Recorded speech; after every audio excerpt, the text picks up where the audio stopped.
নমস্কার, বেদাঙ্গ জ্যোতিষ চ্যানেলে আপনাদের সকলকে স্বাগত। আজকের আলোচনার বিষয় হলো অনুরা যোগ নিয়ে। অনুরা শব্দের অর্থ হলো অবিবাহিত বা কুমারী, অর্থাৎ যাদের বিবাহ হয়নি। তাই অনুরা যোগ মূলত রাশিচক্রে দেখা হয় বিবাহের বিচার্যের ক্ষেত্রে। তবে রাশিচক্রে অনুরা যোগ থাকলে যে বিবাহ হবে না এমন ব্যাপারটি কিন্তু নয়। কারণ অনুরা যোগ থাকলে মূলত সেই সমস্ত জাতক বা জাতিকার বিবাহের ক্ষেত্রে কিছু সমস্যা হয়, বিবাহ বিলম্বে হয়ে থাকে, অর্থাৎ দেরি করে বিবাহ হয়, এবং কিছু কিছু ক্ষেত্রে দেখা যায় যে পার্টনারের স্বাস্থ্যগত সমস্যা বা দাম্পত্য জীবনে সমস্যা কিন্তু দেখা দিতে পারে। তবে রাশিচক্রে অনুরা যোগ যদি অত্যন্ত প্রবলভাবে থাকে, অর্থাৎ যে গ্রহের কম্বিনেশনের উপর ভিত্তি করে অনুরা যোগ তৈরি হলো সেই গ্রহগুলি যদি অত্যন্ত বলবান হয় এবং অন্য কোনো শুভ গ্রহের যদি সাপোর্ট বা তাদের যদি সংযোগ না থাকে, সেক্ষেত্রে কিন্তু বিবাহ হওয়ার ক্ষেত্রে বারংবার বিড়ম্বনা বা সমস্যা হবে এবং অনেক ক্ষেত্রে দেখা দেয় তাদের কিন্তু বিবাহ হয় না। তাই আজকের আলোচনায় মূলত অনুরা যোগ তৈরি হওয়ার সূত্রগুলি কী এবং সেটি আপনারা নিজেদের রাশিচক্রে কিভাবে দেখবেন। এছাড়া দেখুন, জ্যোতিষশাস্ত্রে যখন কোনো যোগের কথা বলা হয়েছে, সেটি শুভ হোক অশুভ হোক যাই হোক না কেন, সেই যোগগুলি যেমন তৈরি হওয়ার সূত্র বলা হয়েছে, সেই যোগের ভঙ্গেরও কিছু সূত্র কিন্তু বলা হয়েছে। তাই সেই ভঙ্গের সূত্রগুলো কিন্তু দেখা একান্ত প্রয়োজন। তাই রাশিচক্রে অনুরা যোগ ভঙ্গের সূত্রগুলি কি এবং সেগুলি আপনারা নিজেদের রাশিচক্রে কিভাবে দেখবেন সেই বিষয় নিয়েও কিন্তু আলোচনা করা হবে। তাহলে প্রথমে অনুরা যোগ তৈরি হবার সূত্রগুলো কি সেগুলি জেনে নিন। প্রথম যে সূত্রটি বলা হয়েছে সেটি হলো রাশিচক্রে রবি, চন্দ্র এবং শুক্র এই তিনটি গ্রহ, বিশেষ করে চন্দ্র যদি শনির সাথে যুক্ত বা শনি দ্বারা দৃষ্ট হয় এবং অপর দুটি গ্রহ বা একটি গ্রহ যদি শনির নক্ষত্রে অবস্থান করে। শনির নক্ষত্র হলো তিনটি: পুষ্যা, অনুরাধা এবং উত্তর ভাদ্রপদ।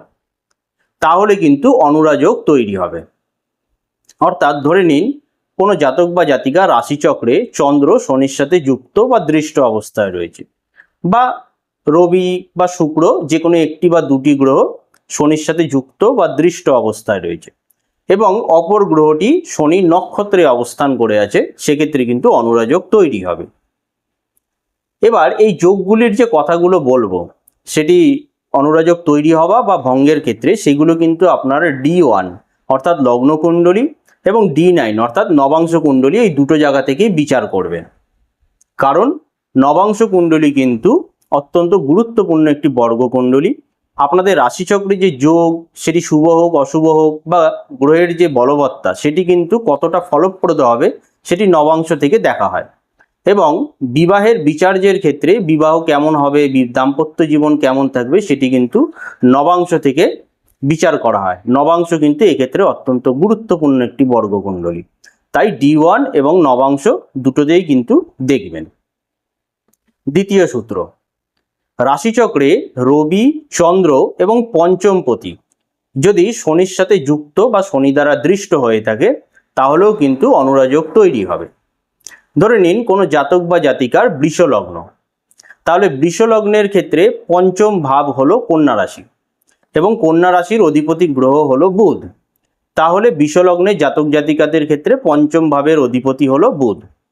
তাহলে তাদের ক্ষেত্রে রাশিচক্রে রবি, চন্দ্র এবং বুধ যদি শনির সাথে যুক্ত হয় বা শনি দ্বারা দৃষ্ট হয়, অথবা শনির যে তিনটি নক্ষত্র তার মধ্যে যে কোনো একটি নক্ষত্রে যদি অবস্থান করে, তাহলে কিন্তু অনুরা যোগ তৈরি হবে। তৃতীয় সূত্র, শুক্র রাশিচক্রে যে রাশিতে বসে আছে,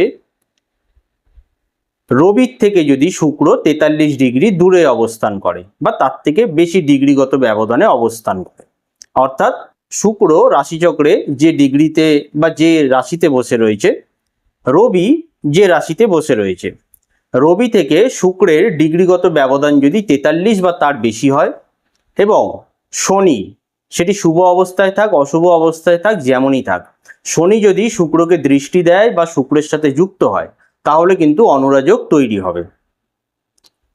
এবার বিশেষ করে বলা হয়েছে রবি যদি তুলা রাশিতে অবস্থান করে, এবং শুক্র যদি রবির থেকে 13 ডিগ্রি বা তার বেশি ডিগ্রিগত ব্যবধানে আগে বা পরে অবস্থান করে এবং শনি শুক্রকে দৃষ্টি দেয় বা শনি শুক্রের সাথে যুক্ত হয়ে যায়, তাহলে কিন্তু অনুরাযোগ তৈরি হবে এবং এটি কিন্তু অত্যন্ত প্রবলভাবে অনুরাযোগ তৈরি করবে, যার ফলে কি হবে, বারংবার বিবাহে বিড়ম্বনা বা বিবাহের কথাবার্তা হয়ে গিয়েও, বিবাহ ঠিক হয়ে গিয়েও কিন্তু ভেঙে যেতে পারে। এবার এই যে 3 নম্বর সূত্রটি, এটি শুধুমাত্র আপনারা D1-এ দেখবেন, কারণ নবাংশতে 3 ডিগ্রি 20 মিনিট করে কিন্তু প্রত্যেকটি গ্রহ একটি রাশি চেঞ্জ করবে।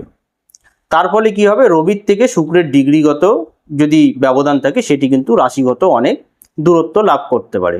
তাই এই 3 নম্বর সূত্রটি শুধুমাত্র রাশিচক্রতে অর্থাৎ D1-এ দেখবেন।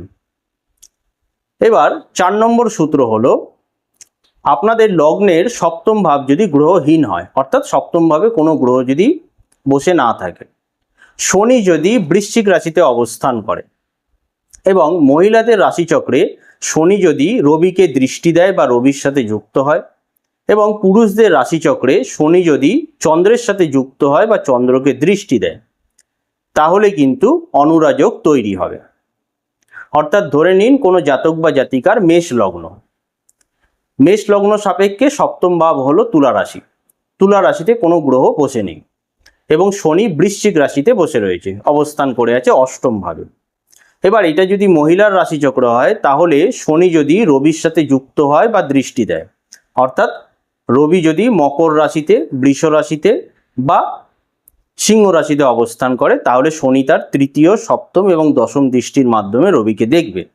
অথবা রবি যদি বৃশ্চিক রাশিতে শনির সাথে অবস্থান করে, তাহলে কিন্তু অনুরাযোগ তৈরি হবে। এবং পুরুষদের রাশিচক্রের ক্ষেত্রে যদি মেষ লগ্ন হয়ে সপ্তমভাবে কোনো গ্রহ অবস্থান না করে এবং অষ্টমভাবে যদি বৃশ্চিক রাশিতে শনি অবস্থান করে এবং চন্দ্র যদি মকর, বৃষ বা সিংহ রাশিতে অবস্থান করে বা যদি চন্দ্র বৃশ্চিক রাশিতে অবস্থান করে, সেক্ষেত্রে কিন্তু অনুরাযোগ তৈরি হবে।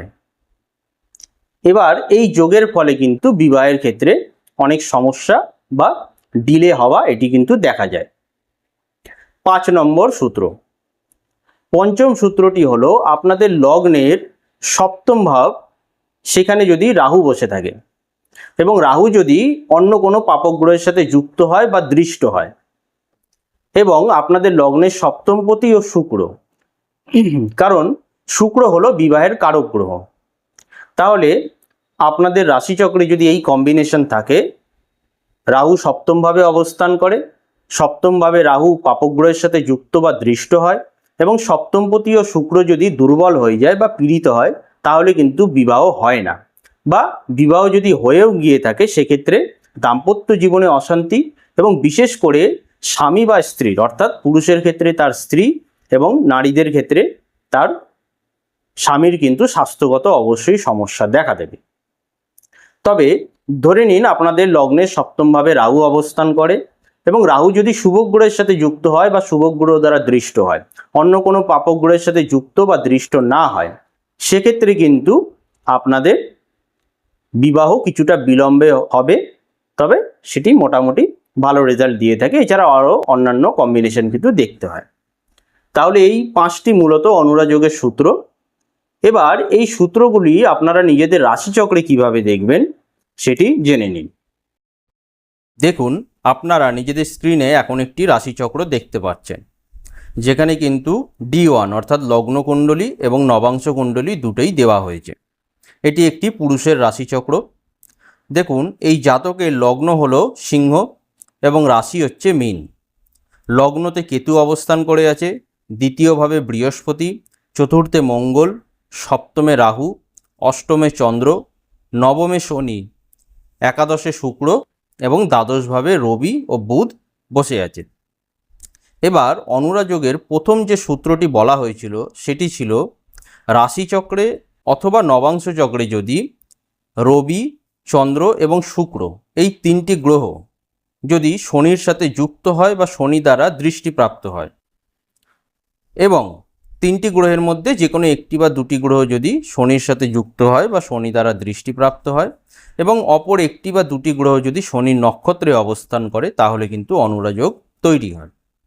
এবার এই রাশিচক্রে দেখুন, প্রথমে শনি তার তৃতীয় দৃষ্টি দিয়ে কিন্তু শুক্রকে দেখছে। শনির তৃতীয় দৃষ্টি, মেষ থেকে শনির তৃতীয় দৃষ্টি থাকবে মিথুনে, যেখানে শুক্র অবস্থান করে আছে। শনি কিন্তু তার তৃতীয় দৃষ্টির দ্বারা শুক্রকে দেখছে। এবং অপর যে দুটি গ্রহ অর্থাৎ রবি এবং চন্দ্র, এই দুটি কিন্তু শনির নক্ষত্রে অবস্থান করছে। কারণ রবি কর্কট রাশিতে 16 ডিগ্রি 13 মিনিটে রয়েছে এবং সে রবি যে নক্ষত্রতে রয়েছে সেটি হলো পুষ্যা নক্ষত্র, আর পুষ্যা হলো শনির নক্ষত্র। এবং চন্দ্র মীন রাশিতে অবস্থান করেছে 10 ডিগ্রি 27 মিনিটে এবং চন্দ্র যে ডিগ্রিতে আছে সেটি যে নক্ষত্র সেটি হলো উত্তর ভাদ্রপদ নক্ষত্র, এবং উত্তর ভাদ্রপদ নক্ষত্রটি হলো শনির নক্ষত্র। তাই এই রাশিচক্রে দেখুন শুক্র শনি দ্বারা দৃষ্টি লাভ করেছে এবং রবি ও চন্দ্র এই দুটি গ্রহ কিন্তু শনির নক্ষত্রে অবস্থান করে অনুরাযোগ সৃষ্টি করলো। এবং নবাংশেও যদি দেখুন শনি তৃতীয় দৃষ্টি দ্বারা চন্দ্রকে দৃষ্টি দিচ্ছে। শনি সিংহ রাশিতে বসে রয়েছে এবং তার তৃতীয় দৃষ্টি থাকবে তুলা রাশিতে, চন্দ্রকে দৃষ্টি দিচ্ছে। এবং রবি ও শুক্র বৃশ্চিক রাশিতে বসে আছে, যেখানে ডিগ্রিগত মূল রাশিচক্রে যে ডিগ্রির যে অবস্থান বলা হয়েছে সেই ডিগ্রিগত হিসেবে বৃশ্চিক রাশিতে যে নক্ষত্র হয় সেটি হলো কিন্তু অনুরাধা। তাই যদি নবাংশ কুণ্ডলিতেও নক্ষত্র দেখায় সেক্ষেত্রেও কিন্তু রবি এবং শুক্র কিন্তু D9-এও নক্ষত্রগতভাবে শুক্রের সাথে কানেকশন করলো। তাই এই রাশিচক্রে কিন্তু পূর্ণ মাত্রায় প্রবলভাবে অনুরাযোগের সৃষ্টি হওয়ায় এই জাতকের কিন্তু বিয়ে হয়নি। বর্তমানে ওনার বয়স 55+, এখনও কিন্তু ওনার বিয়ে হয়নি।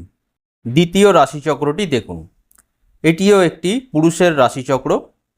এখানেও কিন্তু আপনারা লগ্নকুণ্ডলী এবং নবাংশ কুণ্ডলী দুটোই দেখতে পাচ্ছেন। দেখুন এখানেও প্রথম যে সূত্রটি বলা হয়েছিল, রাশিচক্রে যদি রবি চন্দ্র এবং শুক্র শনির সাথে যুক্ত বা দৃষ্ট হয়, তিনটিই হতে পারে বা যে কোনো একটি বা দুটি গ্রহ যদি হয়, এবং অপর একটি বা দুটি গ্রহ যদি শনির নক্ষত্রে অবস্থান করে তাহলে অনুরাযোগ হবে। এক্ষেত্রে দেখুন এই জাতকের লগ্ন হলো কন্যা।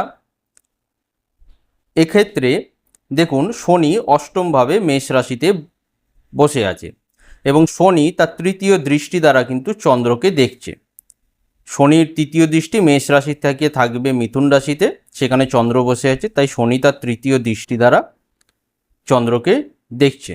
এবং রবি অনুরাধা নক্ষত্রে অবস্থান করে রয়েছে। রবি বৃশ্চিক রাশিতে রয়েছে 13 ডিগ্রি 40 মিনিটে এবং সেটি হলো অনুরাধা নক্ষত্র, সেই ডিগ্রিতে অনুরাধা নক্ষত্র থাকে। তাই দেখুন রবি কিন্তু অনুরাধা নক্ষত্র থেকে শনির সাথে কানেকশান করলো, বাট এখানে কিন্তু শুক্র শনির সাথে কানেকশান তৈরি করেনি, দৃষ্টিগত হোক বা নক্ষত্রগতভাবে কিন্তু করেনি।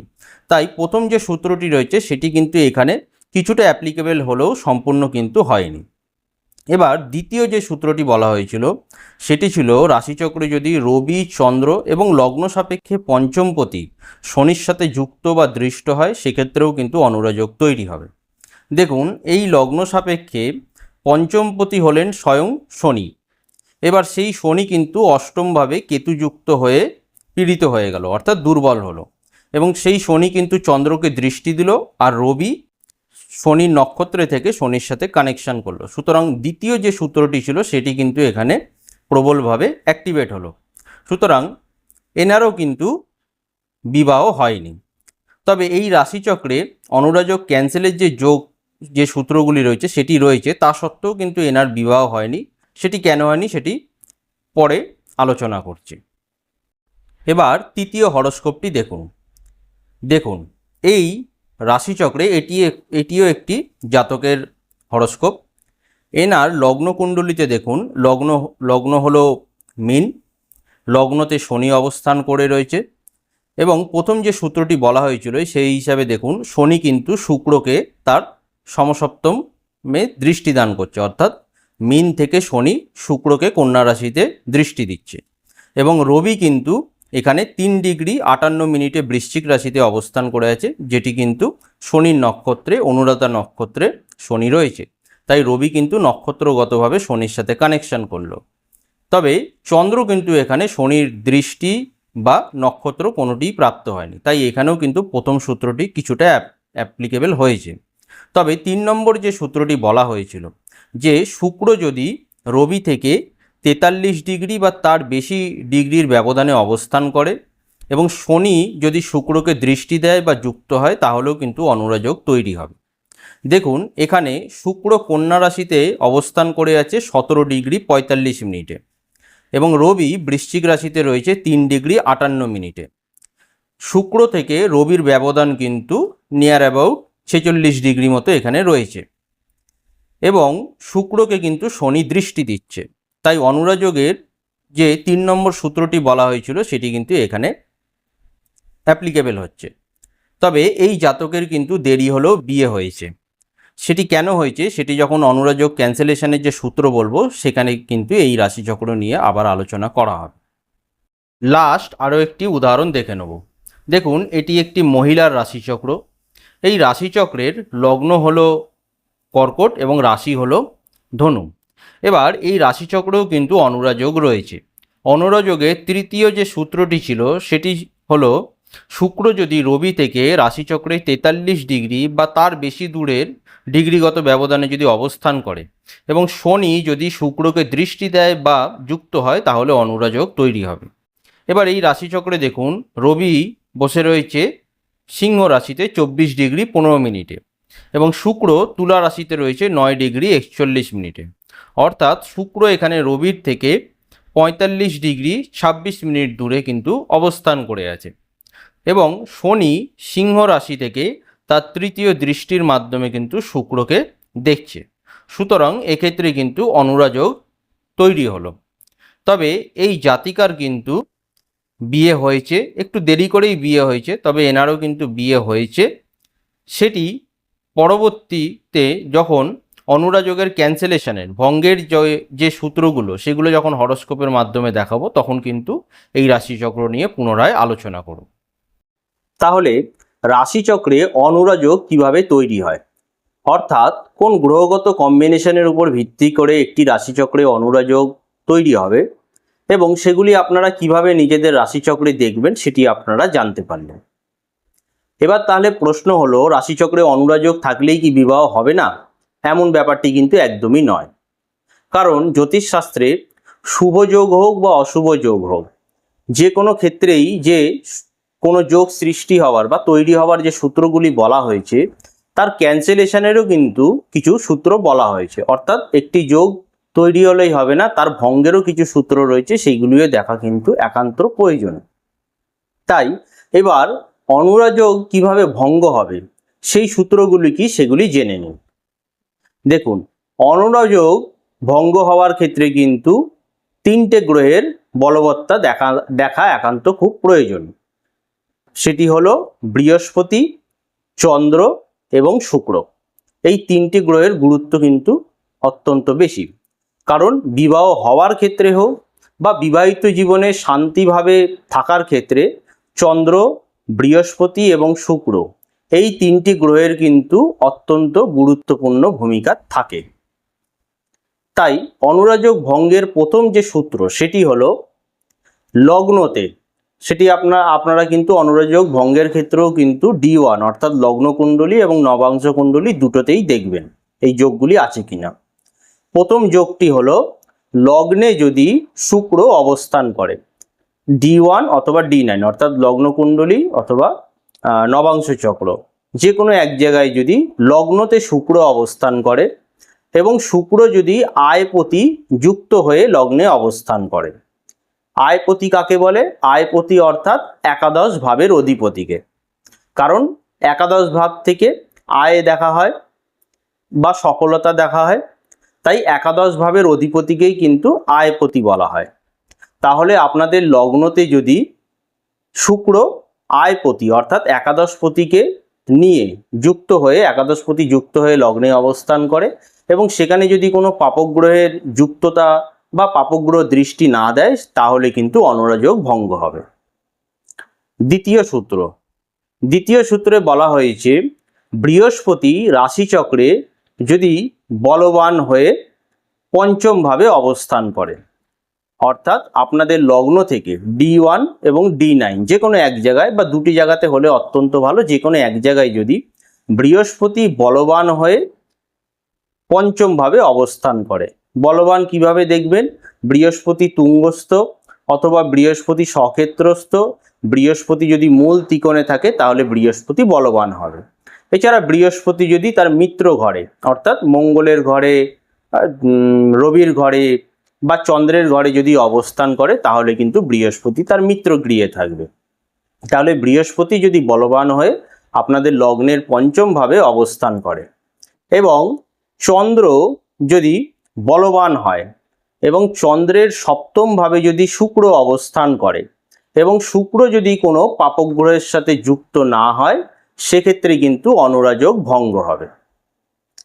তাহলে দ্বিতীয় সূত্র হলো, সেটি হলো লগ্নের পঞ্চম ভাবে বৃহস্পতি বলবান হয়ে অবস্থান করবে এবং চন্দ্র বলবান হবে এবং চন্দ্রের সপ্তম ভাবে শুক্রকে অবস্থান করতে হবে, আর শুক্র কোনো পাপগ্রহ দ্বারা যুক্ত হবে না, তাহলে কিন্তু অনুরাযোগ ভঙ্গ হবে। 3 নম্বর সূত্রটি হলো, আপনাদের লগ্ন থেকে বৃহস্পতি যদি কোণে অথবা সপ্তম ভাবে যদি অবস্থান করে, কোন ভাব কাকে বলা হয়? লগ্ন, পঞ্চম এবং নবম ভাবকে কোন স্থান বলা হয়েছে, অর্থাৎ ট্রাইন বলা হয়। এই তিনটিকে লগ্ন, পঞ্চম এবং নবম ভাবকে ট্রাইন বলা হয়। তাহলে বৃহস্পতি যদি আপনাদের লগ্ন, পঞ্চম, সপ্তম এবং নবম ভাবে অবস্থান করে তাহলে কি হবে? আপনাদের লগ্ন কিন্তু বলবান হবে বৃহস্পতির দৃষ্টির মাধ্যমে বা যুক্তির মাধ্যমে। কিভাবে? লগ্নে যদি বৃহস্পতি অবস্থান করে তাহলে তো সেটি এমনি বলবান হলো। পাশাপাশি বৃহস্পতি যদি পঞ্চম ভাবে অবস্থান করে, বলবান হয়ে বৃহস্পতি পঞ্চম ভাবে অবস্থান করলে বৃহস্পতির নবম দৃষ্টি কিন্তু লগ্নের উপরে থাকবে। বৃহস্পতি যদি সপ্তম ভাবে অবস্থান করে বলবান হয় তাহলে বৃহস্পতি কিন্তু আপনার লগ্নকে দৃষ্টি দেবে, সপ্তম দৃষ্টি লগ্নের উপর থাকবে। এবং বৃহস্পতি যদি নবম ভাবে অবস্থান করে তাহলে বৃহস্পতির পঞ্চম দৃষ্টি আপনার লগ্নের উপর থাকবে, যার দরুন লগ্ন কিন্তু বলবত্তা প্রাপ্ত করবে, লগ্ন বলবান হবে। এবং সেই রাশিচক্রেই যদি চন্দ্র শুভভাবে অবস্থান করে, চন্দ্র বলবান হয় এবং চন্দ্র যদি কোনো পাপগ্রহ দ্বারা যুক্ত না হয় বা পাপ মধ্যগত না হয়, অর্থাৎ চন্দ্র যে রাশিতে আছে তার আগের রাশি বা পরের রাশিতে যদি কোনো পাপগ্রহ না থাকে সেক্ষেত্রে কিন্তু অনুরাযোগ ভঙ্গ হবে। আর 4 নম্বর যে সূত্রটি সেটি হলো, আপনাদের লগ্নের D1 এবং D9 যে কোনো এক জায়গায় আপনাদের লগ্নের সপ্তমপতি যদি বলবান হয় এবং সপ্তমপতি বলবান হয়ে যদি শুভভাবে অবস্থান করে, অশুভভাবে অবস্থান করলে কিন্তু হবে না। অশুভ ভাব কোনগুলি? সেগুলি হলো ষষ্ঠ, অষ্টম এবং দ্বাদশ ভাব। লগ্ন থেকে 6 নম্বর, 8 নম্বর এবং 12 নম্বর ঘরে অবস্থান করলে কিন্তু হবে না। লগ্নের সপ্তমপতি যদি বলবান হয়ে শুভভাবে অবস্থান করে এবং যদি শুভ গ্রহ দ্বারা দৃষ্ট বা যুক্ত হয় এবং অশুভ গ্রহ দ্বারা যুক্ত বা দৃষ্ট না হয় অথবা পাপক মধ্যগত না হয়, অর্থাৎ সপ্তমপতি বলবান হয়ে যে রাশিতে বসে আছে তার আগের ঘরে বা পরের ঘরে যদি পাপক গ্রহ না থাকে তাহলেও কিন্তু অনুরাযোগ ভঙ্গ হয় বা ক্যান্সেল হয়। এবার তাহলে এই অনুরাযোগ ভঙ্গের যে সূত্রগুলি রয়েছে সেগুলি আপনারা কিভাবে নিজেদের রাশিচক্রে দেখবেন সেগুলি দেখে নিন। দেখুন, আপনারা এখন যে রাশিচক্রটি দেখতে পাচ্ছেন এই রাশিচক্রটি নিয়ে এর আগেও আলোচনা করেছি, কারণ এই রাশিচক্রে অনুরাযোগ থাকা সত্ত্বেও কিন্তু এনার দেরি করে বিয়ে হয়েছে। এখানে অনুরাযোগ সৃষ্টি হয়েছে কিভাবে? দেখুন, শুক্র এখানে রবি থেকে 43 ডিগ্রির থেকেও বেশি ডিগ্রিগত ব্যবধানে বসে রয়েছে এবং শনি শুক্রকে দৃষ্টি দিচ্ছে, ফলে এখানে অনুরাযোগ তৈরি হলো। কিন্তু অনুরাযোগ ক্যান্সেলের যে দ্বিতীয় এবং তৃতীয় সূত্র বলা হয়েছে সেটি কিন্তু এখানে রয়েছে। দেখুন, এখানে D1 অর্থাৎ লগ্নকুণ্ডলী এবং নবাংশ কুণ্ডলী দুটোই রয়েছে। আপনার নবাংশ কুণ্ডলীতে যদি দেখেন এখানে বৃহস্পতি লগ্নের পঞ্চম ভাবে তুঙ্গ অবস্থায় কিন্তু এখানে বসে রয়েছে, তুঙ্গ ক্ষেত্রে বসে রয়েছে। বৃহস্পতি এখানে লগ্ন থেকে পঞ্চম ভাবে কর্কট রাশিতে বসে রয়েছে এবং চন্দ্রের সপ্তম স্থানে কিন্তু শুক্র বসে রয়েছে। চন্দ্র বসে রয়েছে ধনু রাশিতে এবং তার সপ্তম ভাবে শুক্র মিথুন রাশিতে অবস্থান করে রয়েছে এবং সপ্তম ভাবে অর্থাৎ চন্দ্রের সপ্তম ভাবে শুক্রের সাথে কিন্তু কোনো পাপগ্রহ যুক্ত নেই। সুতরাং অনুরাযোগ ভঙ্গের যে দ্বিতীয় সূত্র ছিল সেটি কিন্তু এখানে প্রযোজ্য। এবং তৃতীয় যে সূত্রটি ছিল, লগ্নের পঞ্চম ভাবে যদি বলবান বৃহস্পতি অবস্থান করে বা লগ্নের কোণে যদি কোণে বা সপ্তমে যদি বলবান বৃহস্পতি অবস্থান করে এবং চন্দ্র যদি শুভ গ্রহ দ্বারা যুক্ত হয় বা দৃষ্টিপ্রাপ্ত হয় এবং অশুভ গ্রহ দ্বারা যুক্ত বা দৃষ্ট না হয়, তাহলে কিন্তু অনুরাযোগ থাকা সত্ত্বেও বিয়ে হবে। এবার এই রাশিচক্রে দেখুন পঞ্চমভাবে বৃহস্পতি তুঙ্গস্থ হয়ে বসে রয়েছে, তবে চন্দ্র কিন্তু এখানে শুক্র দ্বারা দৃষ্টি পেলেও এখানে কিন্তু শনি এবং মঙ্গলের সাথে যুক্ত এবং শনি দ্বারা দৃষ্টি পেয়েছে। তার ফলে এই জাতকের কিন্তু 32 বছর বয়সে বিয়ে হয়েছে, কিছুটা বাধা বিঘ্নতা সমস্যার মধ্যে দিয়ে বিয়ে হয়েছে, তবে এনার কিন্তু অবশ্যই অনুরাযোগ থাকা সত্ত্বেও বিবাহ হয়েছে। দ্বিতীয় উদাহরণটি দেখুন। কিছুক্ষণ আগে এই মহিলার রাশিচক্র নিয়ে আলোচনা করেছি। এই রাশিচক্রেও কিন্তু অনুরাযোগ রয়েছে। দেখুন শুক্র এখানে রবি থেকে 45 ডিগ্রি 26 মিনিট দূরত্বে অবস্থান করে আছে এবং শনি শুক্রকে তৃতীয় দৃষ্টির মাধ্যমে দেখছে, যার ফলে অনুরাযোগ সৃষ্টি হলো। তা সত্ত্বেও কিন্তু এনার বিয়ে হয়েছে। এনার দেখুন এবার অনুরাযোগ ভঙ্গের যে সূত্রগুলি সেটি কিন্তু D1 অর্থাৎ লগ্নকুণ্ডলী এবং নবাংশ কুণ্ডলী দুটোতেই রয়েছে। প্রথমে নবাংশ কুণ্ডলীতে দেখুন অনুরাযোগ ভঙ্গের প্রথম যে সূত্রটি ছিল, লগ্নে যদি শুক্র একাদশপতি অর্থাৎ আয়পতি যুক্ত হয়ে অবস্থান করে তাহলে কিন্তু অনুরাযোগ ভঙ্গ হয়। এক্ষেত্রে দেখুন ধনু লগ্নতে শুক্র অবস্থান করে আছে এবং শুক্র কিন্তু স্বয়ং নিজেই একাদশপতি অর্থাৎ ধনু লগ্নের একাদশ ভাবের অধিপতি হলো শুক্র, তুলা রাশির মালিক শুক্র, তাই শুক্র কিন্তু নিজেই একাদশপতি হয়ে লগ্নে অবস্থান করায় এবং ধনু লগ্নের সপ্তমভাবে দেখুন বুধ অবস্থান করে রয়েছে, যে কিন্তু শুক্রকে দৃষ্টি দিচ্ছে, ফলে এখানে কিন্তু অনুরাযোগ ভঙ্গের যোগ রয়েছে। এবং D1 লগ্নকুণ্ডলিতে দেখুন অনুরাযোগ ভঙ্গের যে তৃতীয় সূত্রটি ছিল সেটি হলো বৃহস্পতি যদি বলবান হয়ে কোণেতে বা সপ্তমভাবে অবস্থান করে। এখানে কোণ অর্থাৎ লগ্ন পঞ্চম এবং নবম ভাব। দেখুন বৃহস্পতি লগ্নতেই অবস্থান করে আছে তুঙ্গস্থভাবে এবং দেখুন চন্দ্র এখানে ধনুরাশিতে অবস্থান করেছে। চন্দ্র এবং বৃহস্পতির মধ্যে কিন্তু ক্ষেত্র বিনিময় হয়েছে। চন্দ্র এখানে ধনুরাশিতে অবস্থান করে রয়েছে এবং চন্দ্রের উপর কিন্তু কোনো অশুভ গ্রহের এখানে দৃষ্টি নেই বা চন্দ্র পাপমধ্যগত নয় বা চন্দ্রের সাথে কোনো অশুভ গ্রহ যুক্তও নয়।